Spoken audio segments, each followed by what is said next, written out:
All right, thank you all so much for being here. I'm Deborah, Flora, and I so appreciate your being here. Just wanted to reiterate, there are cards on your seats. If you would like to ask a question, please write the card down and let Whitney, who's back there, or Jonathan know, and we'll collect that. We will not be able to get to all of the questions just because we have some great candidates sitting here and time goes very quickly. But we tried to do our best, and we will try to put them in the most frequently asked questions. Before we start, we of course have to begin with the Pledge of Allegiance, and I'm very happy to welcome Mike Jamber, Army veteran, to lead us in the Pledge of Allegiance. Thank you, Mike. Pledge allegiance to the flag of the United States of America and to the republic for which it stands, one nation, under God, indivisible, with liberty and justice for all. Thank you. You may be seated.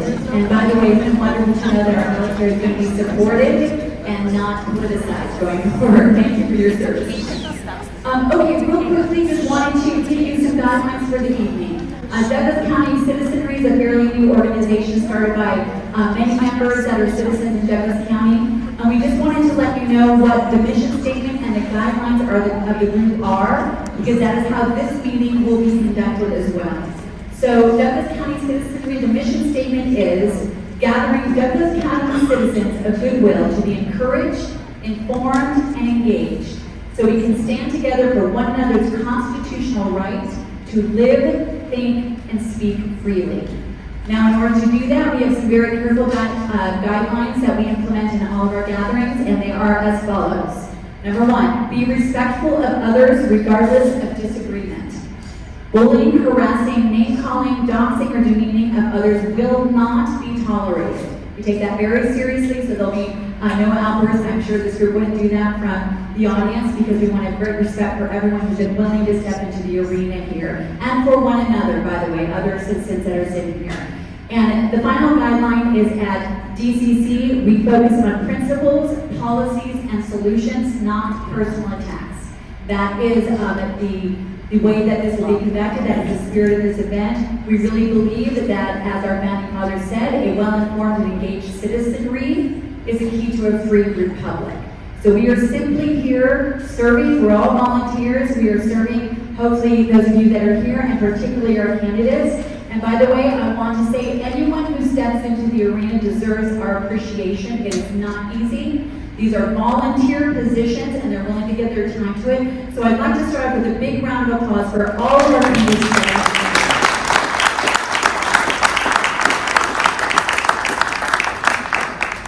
And one more comment of personal preference. I apologize. I'm traveling around doing National School Choice Policy. I have a 10:15 p.m. flight to catch. So I will be stepping away at 8 p.m. and it's not for any reason other than I gotta go protect kids. So anyway, and my co-moderator, by the way, who I should have introduced, is Sengenberger. He is the Deborah Gazette columnist. He is a longtime radio host, investigative journalist, and has done a lot to expose particularly what's going on in Denver public schools. So please welcome Jimmy.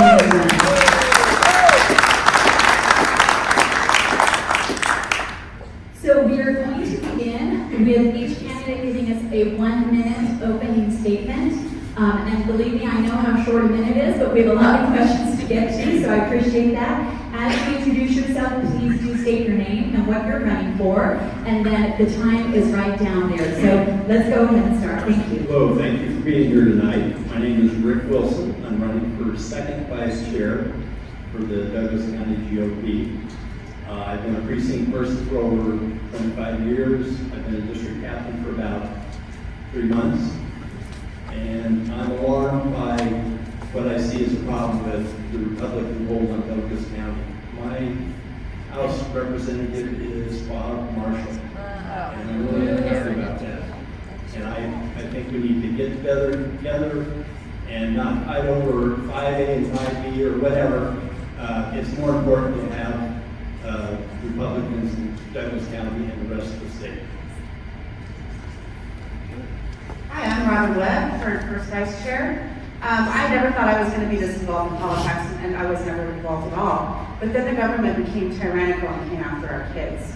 So as I was praying to God for people to stand up, I realized God was asking me to stand up. I have been extremely successful in my current role. I've raised more money than the party has ever had. I've proven I can lead organized and respectful meetings, and I've advanced conservative principles. This is not a job for me or a stepping stone. This is something that I consider a calling and a passion. I am passionate about preserving our liberty and helping to protect our children. Monday was an amazing historical day, and I think we are all feeling really good and hopeful from that. It is time to seize the moment and move forward with that right now, which is exactly what I plan to do as chair. I look forward to sharing my vision with you, and I look forward to doing more good work for Douglas County as I have been doing for years. Thank you. Good evening. My name is Alan Thomas III. I am a grateful husband, a blessed father, an engineer by trade, a helper in spirit, and a teacher by heart. I've been fortunate and blessed to get to marry my high school sweetheart, also a Colorado native. We have two little agents of chaos and two little boys. You know, I've been on the executive committee since the end of last year, as I was assistant district captain before Rick got voted to be our district captain. And to say that there's a divide within our party here in Douglas County would probably be putting it mildly. And like Rick said, we've let that divide get us Bob Marshall. We also let that divide pass KK and several other horrible propositions here in Douglas County. And it's time that we start educating people about how terrible the Democrats are running our state. And that's part of what I'll be talking to you today. Thank you. I want to thank the DCC and all of you and my fellow candidates that are up here. It takes a lot to stand up and get up here on this stage. I know that, both Deborah and I know that, as does Lauren Bober. And I wanted to just tell you that right now. For those of you who don't know me, I'm Phelen. I live in Castle Rock. I am a small business owner. And I ran for Congress, as I mentioned last year.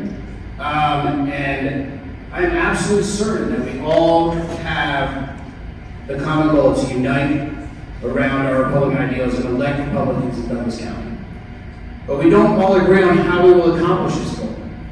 I would suggest that to truly unite, we must be willing to negotiate and work through our differences and disagreements for the greater good of the party. If elected chair, I will listen, negotiate, and restore balance. I will give every Republican a voice. I will encourage Republicans to run and will. Stop now. A minute goes really fast. Right? All right, I'm Calvin Downs, running for first vice chairman. Like Robin just said, I'm just so thrilled with what happened the other day, and to see what Trump has done already in the first couple of days is pretty amazing. I'm very proud to be a Republican under this administration, of course. Today is a somber day. I just wanted to mention it. It's the day of prayer for the legal protection of the unborn. And I'm motivated in politics by the principles of life, liberty, and the pursuit of happiness. And so for me, life is the biggest issue. I've been in Douglas County GOP as a PCP for several years, district captain for the last year. Decided it was time to step up a little more, put myself out there, and be a part of being an officer. And I'm looking forward to discussing our vision more tonight as well. But it's so good to be here. I'm motivated to fight for American first principles. That's what I'm here for. Hi there. My name is Susan Canny, and I'm going to be your treasurer. Can you hear it? Yes. I've lived in Parker since 1997, and currently 3 generations of my family live in the South End of Parker, including 7 of my 8 children. 2 days after my 6th grandchild was born a few years ago, I started my law studies at the University of Denver. And this past May, I graduated with a law degree and a legal master's in tax. If you want Want to know a little more about me? Google 9 News, Parker Grandma graduates law school. I apologize if I'm a little tired. I'm currently studying for my first attempt at bar in February. I believe I'm the best choice for treasurer for 2 reasons. Technically, I have an MBA. I've taught college accounting when I was a Navy wife, and as a realtor here since 2001, I've routinely explained complex and unfamiliar terms to people so they can make informed decisions. But most importantly, I pledge to you right now, as a member of the executive board, every decision I make will be in furtherance of the core principle of this organization, which is to get Republicans elected. Amen. My name is Budimlya. I'm running for the position of secretary, and I'm really excited to be here just because I want to introduce myself. I'm a proud Colorado native. My family has lived in Douglas County for about 12 years. That's where, just like you, we've lived, worked, and played. I've raised my kids. This is my 16th year homeschooling my kids. I really love Douglas County. I love Colorado. My family homesteaded out in Elber, and what really made me passionate was being able to help keep Douglas County red, as well as we know people love coming to Douglas County because of what it offers. I sat on the Parks Advisory Committee, and I have the privilege of being able to, and Karen Hickman is here, and we really love to bring great places for active and passive use all over Douglas County. We love to hear the needs of people that are telling us what they want for their families, and that's part of what makes Douglas County great. So nice to meet you. Thank you. Thank you all so much. I want to point out one other thing, by the way. Judy is a Douglas County young Republican who lives here. I'm a Douglas County young at heart Republican. Thank you. Okay, great. And I also want to clarify something else. Jimmy, as a journalist, has created his own questions. I'm here simply to be of service. All of the questions I will ask have been submitted by members of Douglas County Citizenship. So just to let you know that in advance, that's where these questions have been generated. So I'm going to start with the first one, and this is pretty much everybody. Some will be specific to your role. Most are going to be general. So if we want, we can start. Why don't we start with Robin, and we'll keep starting with somebody later next.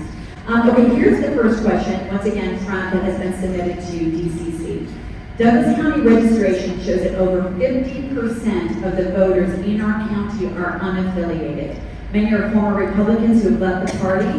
Many stayed because of the division. Republicans are only 31% of our population, so even with 100% of Republican voter turnout, we would not win the races.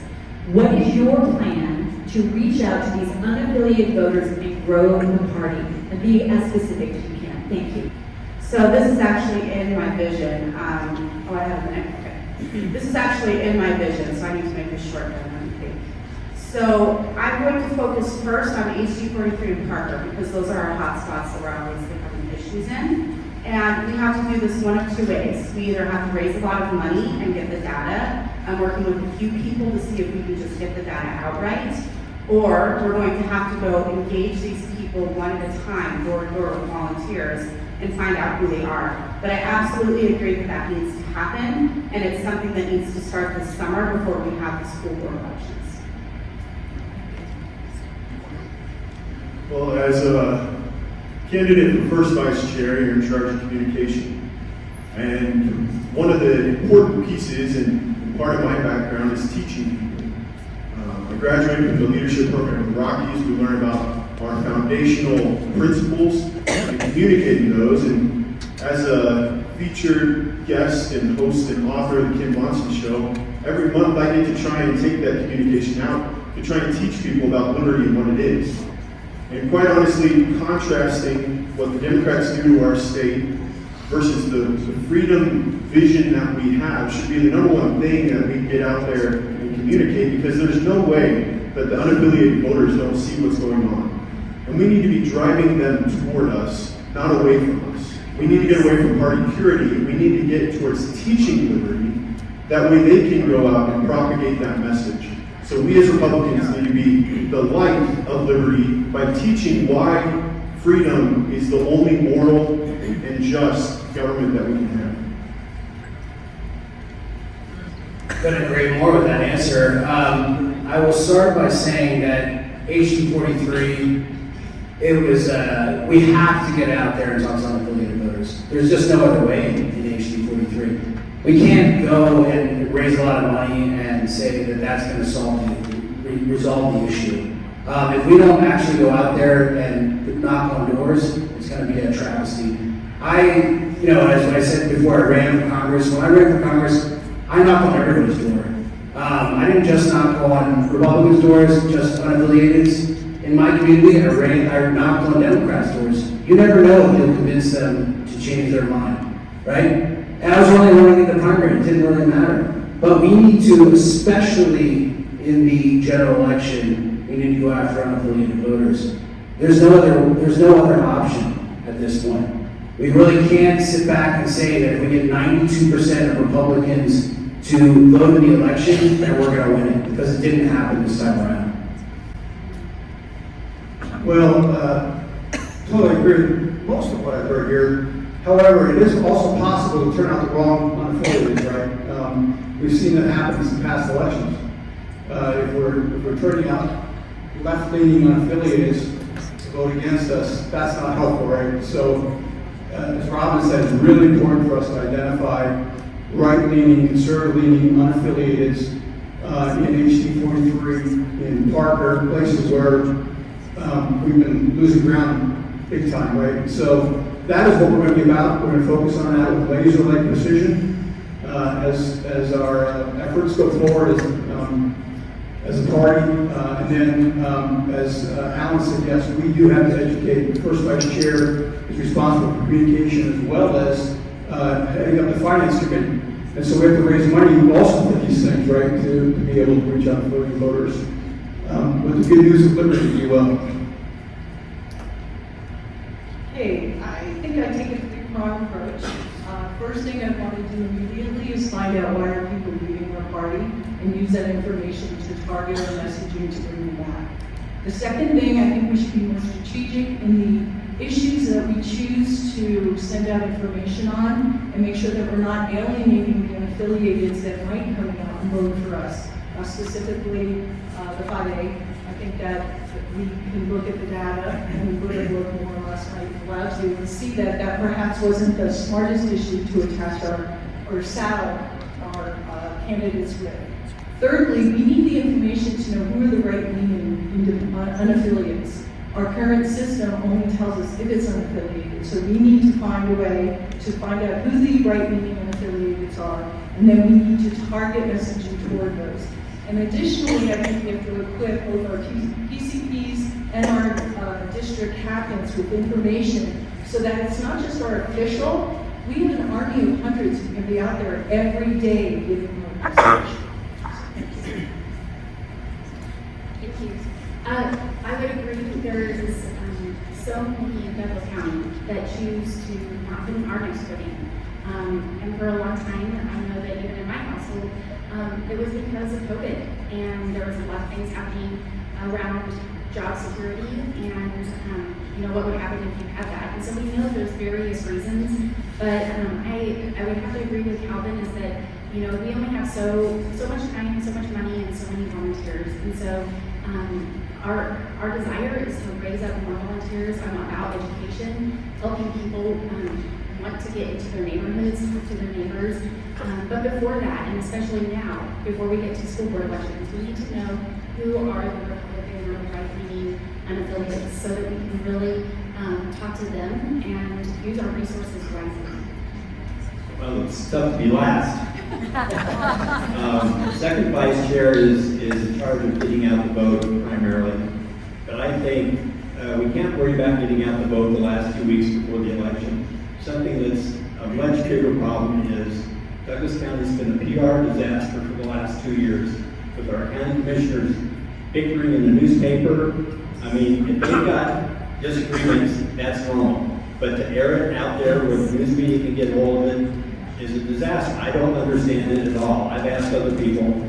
I don't know how this happened. And then for us to be picking or choosing people in the primaries over other Republicans. I think Republicans need to sort that out. Best man wins, women, and then from there, we support that person.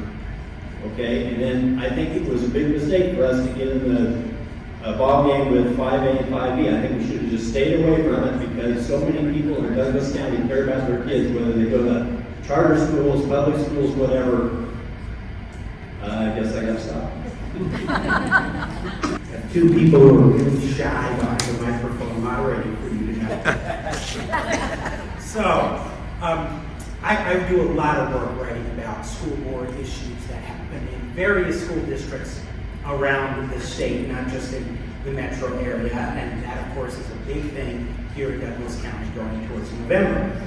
During the 2023 school board race, the DCGOP GOP endorsed and supported one Republican across 3 contests, largely over public disagreements on tax and bond measures 5B. In the closest race, the endorsed candidate ran against an incumbent Republican who had been tapped to fill a vacancy, splitting the conservative vote. Union-backed candidates ultimately swept all 3 races, jeopardizing the board's conservative-leaning majority. With so much at stake for DCGOP schools this year, should the county party make school board endorsements?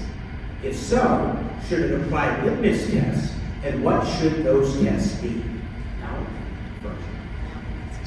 Oh, well, that's a loaded one, isn't it? I actually wrote an article about that on the Kim Munson show, about how there is danger in party purity, because who gets to define what a true conservative is? That is something that the left has done so well the past couple of years, when they get to define what an oppressed group is. Well, you're a woman, well, you're oppressed. But not as oppressed as a black woman, not as oppressed as a lesbian black woman. And you see, this just keeps going on and on. So what is our litmus test? Is it going to be, are you MAGA? Yes, okay. Do you support or not support 5A and 5B? Do you see where we're going with this? Who gets to define what a true conservative is? I've said that the party needs to stay out of primaries and allow the voters, the Republican voters, to vote who they wish. So we serve the voters up here. It's not something that we get to declare to you who you should support. We should be getting our candidates out there, and you know what, frankly, we need to do whatever we can to make sure a Republican wins in the school board, because we've seen what happens when a Democrat wins, so we better get our act together, because our kids can't handle more Democrats in the school board.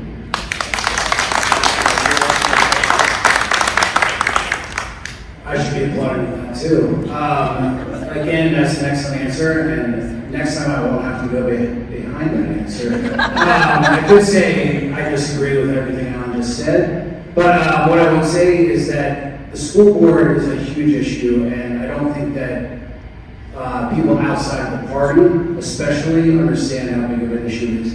The fact that we're at 4-3 right now is just crazy in Douglas County.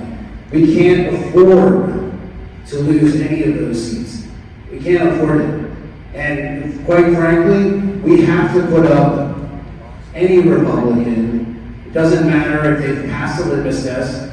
They shouldn't have to pass the litmus test, quite frankly, for the school board seat, which is supposed to be a nonpartisan seat, right? But we decided that we're going to decide who we put up in that position.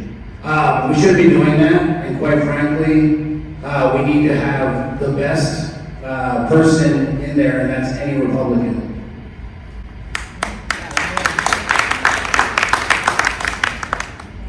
So this is obviously a very contentious issue, right? We have Democrats that are trying to win all these nonpartisan races, right? They consider the stakes in these races to be low down. They go after whether it's school board, whether it's metro boards, whatever the boards are that are nonpartisan. They want those positions, right? We have to get smart about this. We have to figure out. I recognize, the Victory Committee is something that we've done the last couple of cycles. We haven't always done very well, and we have to figure out a way to do it in such a way that we actually end up supporting good conservative candidates who can beat the Democrats, because we cannot afford a 7-0 Democratic majority, right? And so that's what I would add the answers that are have already been made, because this is an issue that, and by the way, so we as officers support the executive committee, right? And the executive committee works to help make these decisions about who we support. So we serve the party. That's what we're here to do. We're here to serve the party on these races. Okay. I was shocked last night at the meeting when there was a statement made that we told the school board not to do certain things. It's not for us to tell the school board what to do. We are here as a conduit of information. We are to support. Susan, I'm sorry, I'm sorry. We are here as a conduit of information. We want to support candidates who have our similar values. I personally think that we should not endorse. There should definitely not be a litmus test for the same reasons you said. But especially disappointing was that in this last go around, I know Mr. Hartsock last night you said you've been eating popcorn and watching the Dems eat each other. That's what they were doing to us in the last school board.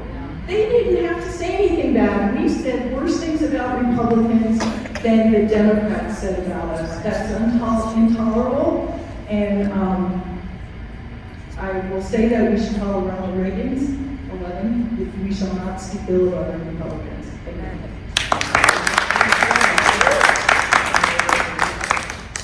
Thank you for the question. I think we can all agree that there's no such thing as a partisan race anymore. And so we need to actually come together to say who are conservative Republicans. And the reason we need to do that is we can sit in this room and we usually know more than our neighbors about who is running. And so often I hear my friends with kids in school saying, wait, who should I vote for? And it's not because they don't care, they just can't really find the information. And they're looking to the party to give them the right kind of information. And the right kind of information is about people that are going to protect kids. And we need to be done, just like President Trump said on his very first day and today, he is done with DEI. And we need to be done with DEI in school and keep our kids safe.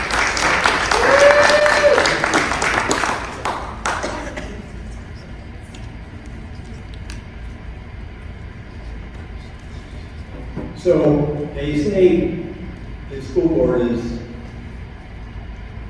not political, but it is. The school board is very important. Teachers are the next most important people in our kids' lives next to their parents. They spend a lot of time with the kids, so we have to care about what kind of teachers we have and what they're talking about. So I think it's important for us to see that teachers have Republican ideals.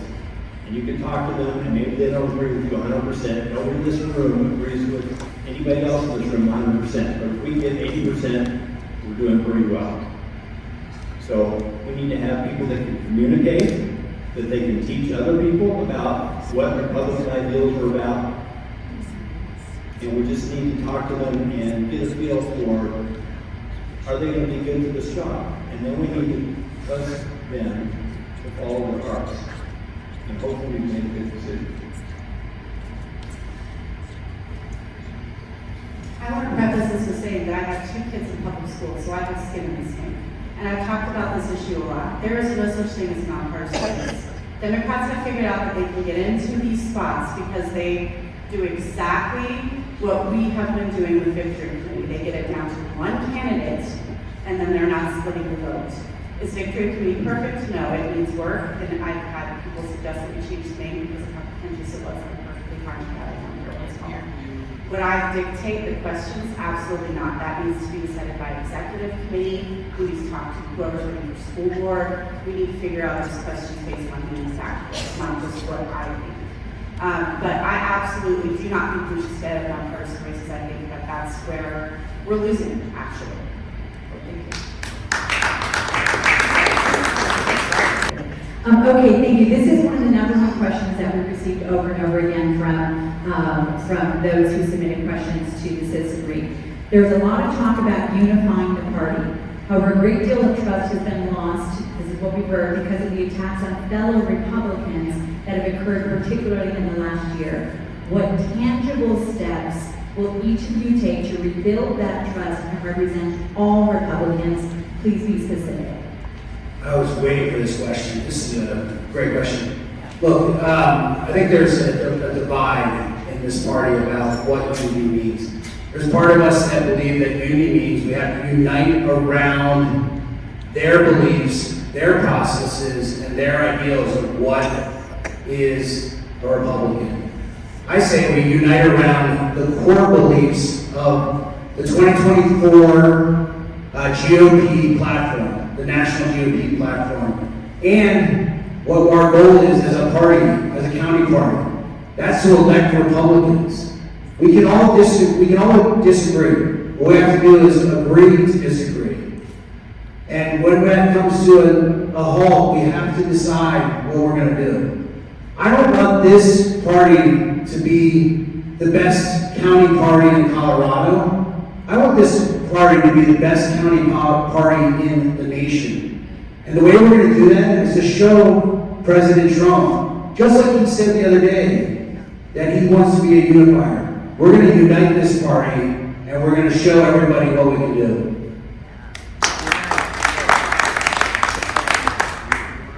So one of the things that separates us from Democrats is that Democrats often walk in lockstep, right? They're just constantly united in that way. We value independent thought in the Republican Party, right? So the key is, do we create a forum for our differences to be aired, right, in a respectful manner? One of the things I've noticed in being at executive committee meetings for the last couple of years is that a lot of times our meetings are not run respectfully. And that's where it starts. We have to be we have to run our meetings according to Robert's Rules of Order, right? We have to make sure that people have the capacity to air their thoughts on matters and to discuss differences. But then, for sure, when we come together after a primary, right, we have to be united. Because otherwise we lose in the fall, right? So, I couldn't agree more that we have to be united, but we have to be united around our values, our MAGA platform, and as Chris said, our 2024 Republican Party platform. First thing I would do is ever lead by example. When I left the meeting in November, someone said something about a fellow Republican, and I said they wouldn't do that. So what did I do? I went home and called them in the next couple of days and questioned them about it, and I took their answer. Unfortunately, that picture that's still being circulated was actually in a presentation last night at the meeting. It's unacceptable. Second thing, I think we should have unity in the essentials. That's what my church says. And I had an epiphany as a precinct person that we don't have to elect the most qualified, or we should support not necessarily the most qualified, but the most electable. In the meeting in November, I gave some advice. I spoke on this. I said, think of the Republican you hate the most, or dislike the most. Go out to coffee with them. Go talk to them. Bury the hatchet. We have to work together for victory in 25 and 26.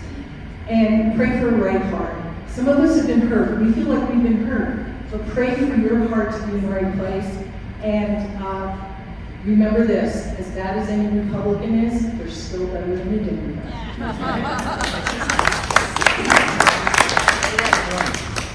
Well, I do appreciate the heart behind this because I think each person wants to be heard. And we want to be heard where we're not just saying what's on our heart, but we know that the other person isn't just looking for a rebuttal, right? And so we can have discourse and have civility and respect for one another. My son goes to a program that is a Socratic learning model. And so they're learning how to ask questions of each other, how to answer hard questions in a respectful way. That doesn't happen a lot in our schools. And I would love for him sometime to come and his group to model what it looks like to actually be able to have a vote and you're standing on a different side than someone, but you're still friends at the end of it. Really, it comes down to civility, respect, and creating an atmosphere of peace, and that's what I desire to do as an officer.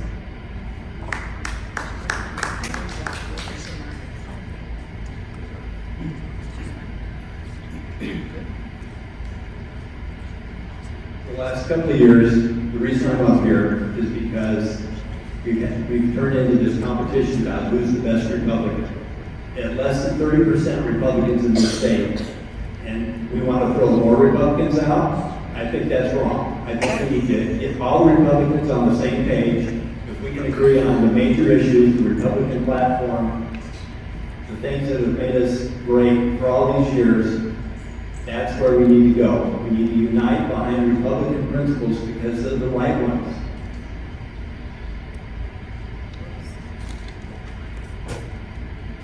Wait a minute, it's my fault. Okay, you can have 30 seconds. Because it was Okay, I don't know what to do in 30 seconds now. Okay. Anyway, we gotta quit arguing. We gotta come together and unite behind things. We have to have a solid front and not look disorganized and chaotic in front of the Democrats. I personally love the fact that Republicans don't all lockstep with each other. That we all have different ideas, because that is what we actually stand for. We stand for personal liberty, correct? So the only way we're going to unify, because we're not ever going to all agree, is for us to all respect each other. Most of the people at this table haven't been to a meeting that I have run. I run meetings by Robert's Rules of Order. I don't let people shout at each other from the audience. I think a lot of our hate is starting in those executive committee rooms, and I don't like the way those meetings have been going.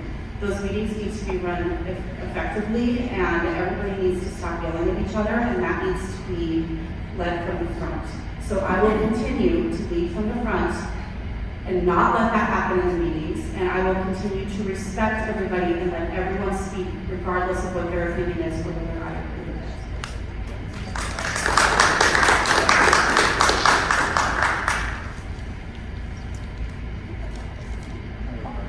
No, it's okay. Just forget about the previous one. So, I wanted to go a couple ways with this. One, quoting the Founding Fathers, but I think perhaps we need to go back even farther in time to Proverbs 6. There's a list of things that God hates. And in that list of 6 things, he lists haughty eyes. Now, haughty is a nice church term, but you learn about it, and it is viewing yourself as better than another person. And we've seen that, haven't we? When you say you're a better conservative, you're better than the other person. Now, we learned this as a country early on because we gave rights to every man and woman, but no, there were too many people in the South that thought they were better humans than the African Americans that they got to lord over. We learned that lesson back then, and we as the Republican Party are struggling with this lesson now. If you think you are better than another conservative, if you think you are a better human than another conservative, then I implore you to look at yourself. Because we are all made in the image of God. We are all blessed with rights given to us by our Creator. And we need to get back to that before we'll ever start healing any of our differences. Thank you, everybody.